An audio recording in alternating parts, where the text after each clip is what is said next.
Hello, welcome back to the channel. In this video, I explain how to cancel a shift in Instawork. To cancel a shift in Instawork, open the app and navigate to the shift tab. Then from there, select my shift. Then choose the shift you wish to cancel and tap I can't make it.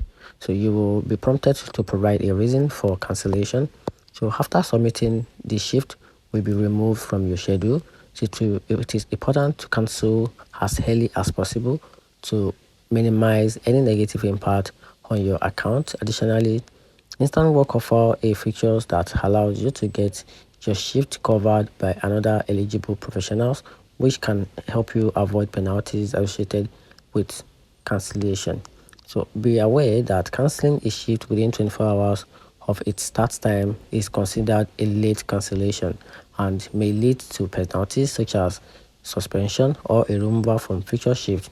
Cancelling after the shift has started is treated as no-show, which is a serious offense and can result to immediate suspension or even deactivation from the platform. So frequent cancellation, even with more than 24 hours notice, can negatively affect your top pro status and overall access to shift.